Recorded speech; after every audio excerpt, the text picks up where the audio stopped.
मम्मा मैं भी आपके साथ जाऊंगा भोजन लेने। नहीं बेटा, आप अभी छोटे हैं, आप थक जाओगे। मम्मा मुझे घर में डर लगता है। मैं अपनी पड़ोसन गोरी कवि को आपके पास छोड़ जाती हूँ, वो आपका ध्यान रखेगी। मम्मा चिड़िया अपनी पड़ोसन गोरी कवि की तरफ जाती है। पड़ोसन पड़ोसन, मैं भोजन लेने जा रही हूँ। मेरा बच्चा घर में अकेला डरता है, आप थोड़ी देर मेरे घर में मेरे बेटे के पास बैठ जाएं। हाँ हाँ क्यों नहीं, पड़ोसी होते ही किस लिए हैं। फिर गोरी कवि चिड़िया के घर और चिड़िया बेचिंतित होकर भोजन लेने चली जाती है। चिड़िया भी पागल ही है, घर में इतना दाना पड़ा है और भोजन लेने चली गई। आंटी ये दाना मम्मा ने बारिशों के दिनों के लिए जमा किया हुआ है। चुप करके बैठ छोटे चिड़िया के बच्चे। फिर गोरी चिड़िया का जमा किया हुआ दाना खाने लगती है। थोड़ी देर बाद कुकू गोरी से कहता है, आंटी मुझे सुसु आया है। तो फिर घोंसले में ही कर दो, मैंने दाना ज्यादा खा लिया है, मैं तो चली सोने। फिर गोरी सो जाती है। आंटी बहुत जोरों का सुसु आया है। आंटी आंटी, कुकू का सुसु घोंसले में ही निकल जाता है, मगर गोरी कहाँ उठने वाली थी। चिड़िया भी आ जाती है। गोरी उठे, अब जाएं आप, मैं आ गई हूँ। बहुत जल्दी आ गई तू चिड़िया, अभी तो आंख लगी ही थी मेरी। गोरी उठकर चली जाती है। कुकू बेटा ये दाना कहाँ गया जो मैंने बारिशों के लिए जमा किया हुआ था। मम्मा सारा दाना वो कवि आंटी खा गई। और मम्मा, बोलते बोलते कुकू रोने लग जाता है। क्या हुआ बेटा, बोलो बोलो। मम्मा मेरा सुसु घोंसले में ही निकल गया, आंटी ने मुझे सुसु भी नहीं करवाया।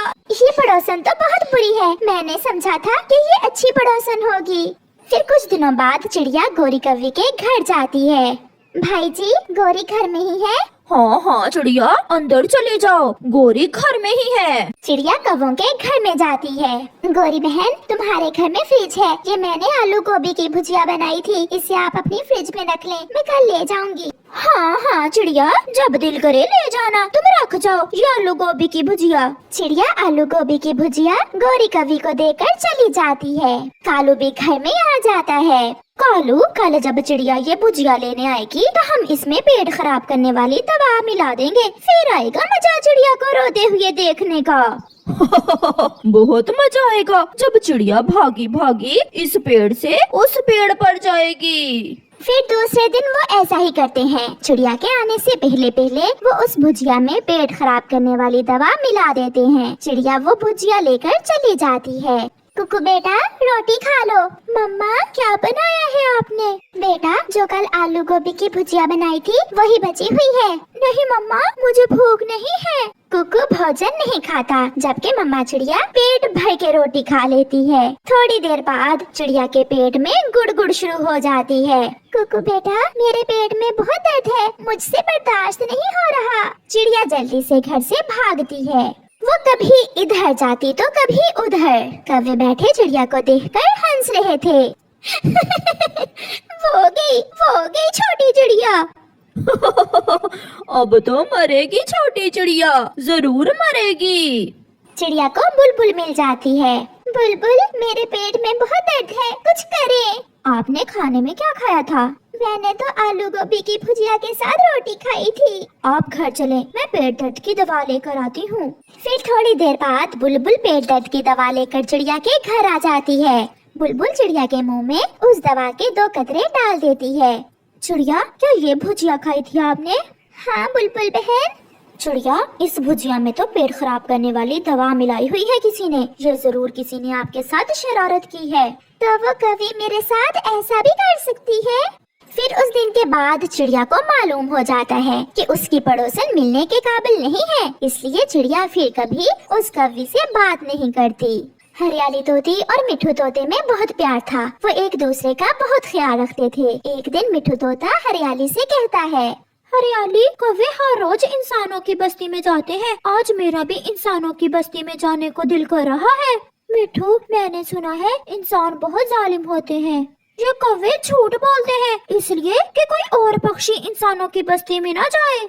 ऐसे हरियाली मिठू की बात मान लेती है और वो दोनों पति पत्नी इंसानों की बस्ती की तरफ चले जाते हैं। वो दोनों एक मैदान में एक पेड़ पर जाकर बैठ जाते हैं। बच्चे खेल रहे थे, जिन्हें देखकर हरियाली बहुत खुश होती है। मिठू, जब हमारे बच्चे होंगे हम भी उनके साथ ऐसे ही खेला करेंगे। जैसे इंसानों के बच्चे खेलते हैं हम भी बॉल से खेला करेंगे। वो ऐसी बातें कर रहे थे कि न जाने कहां से एक पत्थर आता है और सीधा हरियाली के सर में लगता है। खून बहने लगता है और हरियाली उसी पेड़ के ऊपर गिर जाती है। मिट्ठू को तो कुछ समझ नहीं आ रही थी कि वो क्या करे। हरियाली, उठो उठो हरियाली, मुझसे बात करो। मेरे सर में चोट लगी है। मिट्ठू जैसे तैसे अपनी पत्नी को वहाँ से उठाकर वापस जंगल की तरफ उड़ता है। वो नदी पर आकर बैठ जाता है। हरियाली, आंखें खोलो, मुझसे बात करो। मैंने आपको कहा भी था कि इंसान बहुत जालिम होते हैं। ऐसा कहते हुए हरियाली मर जाती है और मिट्ठू वहाँ बैठकर रोता रहता है। थोड़ी देर बाद रानू चिड़िया उड़ती हुई वहाँ आती है। मिट्ठू, ये क्या हुआ? हरियाली के सर से तो खून बह रहा है। किसी इंसान ने पत्थर मारकर हरियाली का सर फोड़ दिया है। हरियाली ने मुझे मना किया था इंसानों की बस्ती में जाने से, इसलिए हरियाली अब मुझसे नाराज हो गई। देखो चिड़िया, हरियाली मुझसे बात भी नहीं कर रही। चिड़िया तो जान गई थी कि हरियाली अब नहीं रही, वो तो मर गई है। मिठू, हौसला करो, सब्र करो, आपकी पत्नी अब कभी बात नहीं करेगी। हरियाली मर गई है। मगर मिठू चिड़िया की बात नहीं मानता। नहीं चिड़िया, हरियाली ने मुझसे साथ जीने साथ मरने का वादा किया था। हरियाली ऐसे मुझे छोड़कर नहीं जा सकती। काफी समझाने के बाद चिड़िया वहाँ से चली जाती है। हरियाली, अब जाने भी दो, मुझसे बात करो ना। अच्छा, आपको भूख लगी होगी, मैं अभी आपके लिए भोजन लेकर आता हूँ। फिर मिट्ठू इधर उधर भोजन ढूंढने लग जाता है। कबूतर भैया, मिट्ठू की पत्नी मर गई है और वो नदी पर बैठा रो रहा है। वो तो ये मानने के लिए भी तैयार नहीं है कि हरियाली मर गई है। वो उससे बातें कर रहा है। उन दोनों में बहुत प्यार था। आहिस्ता आहिस्ता ही मिट्ठू समझेगा अब। लो हरियाली, मैं आपके लिए मीठा अमरूद लाया हूँ। बहुत पसंद है ना आपको मीठा अमरूद? लो खा लो, अब खा भी लो।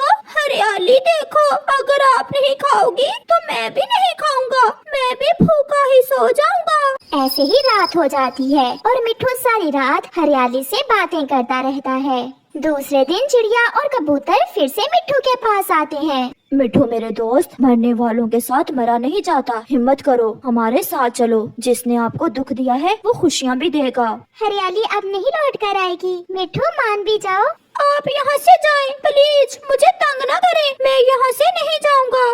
फिर वहाँ गोरी कवि आती है जो उनकी बातें सुन रही थी। आप मेरे साथ चलो चिड़िया और कबूतर, ऐसे मिट्ठू किसी की नहीं मानेगा। मेरे पास इसका उपाय है। चिड़िया और कबूतर गोरी के साथ चले जाते हैं।